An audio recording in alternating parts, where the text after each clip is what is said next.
When the United States Congress passed the 2006 Unlawful Internet Gambling Enforcement Act, it included a carve-out for intrastate transactions.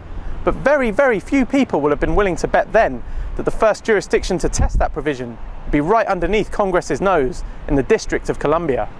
The District of Columbia's 2011 budget law included an amendment introduced by Councilmember Michael Brown, authorising the DC lottery to offer games of chance and skill over the internet within DC's borders. And the lottery is now known to be working on enabling regulations, with plans to soon deploy what could become the United States' first legal online gaming platform, offering much more than just traditional lottery games online. Well, we were going through, like most jurisdictions here in the United States, going through some very tough budget times. We have a lot of shortfalls, which means you have to make budget cuts. And so we were trying to figure out some out-of-the-box solutions to raise revenue.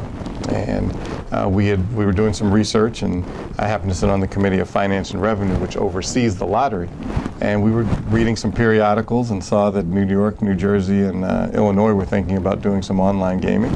And we checked it out, did some vetting on it, and did some research, and did some legal research, and next thing we knew, we had some legislation, so we tried to move it forward to really try to close the budget gap. That was really the purpose of it. We think we have a huge market opportunity to get a lot of folks that will come in not just to play online, but if they happen to be here, whether it's to go see the monuments at the museums and then they want to play, they can do that, or you may have some folks that want to come in specifically to play.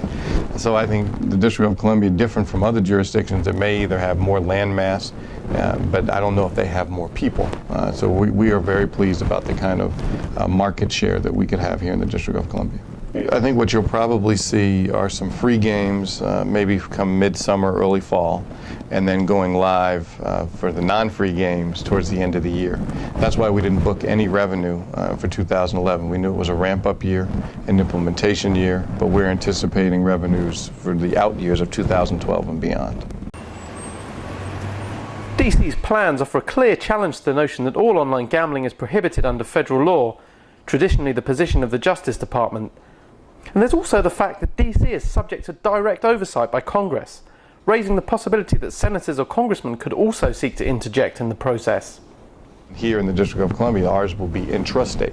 So you can do everything inside the borders of the District of Columbia, and the Justice Department seems to think that that's okay. There doesn't seem to be any federal prohibition against that. So from our standpoint, not only is our law good and legal, but I think it's going to also be the model for other states that will probably follow that. As long as you don't go outside your borders, you can do it in your jurisdiction. I think it's about 45 of our 50 states have some form of gaming in them. Obviously, we're the only jurisdiction in the country that has online poker and sports fantasy betting and other games on the iGaming systems. So maybe we are clearly the trendsetter, but I hope other jurisdictions follow, because other jurisdictions are having the same kind of problems that we're having relative to budget shortfalls, and that's a good way to try to close the budget gap.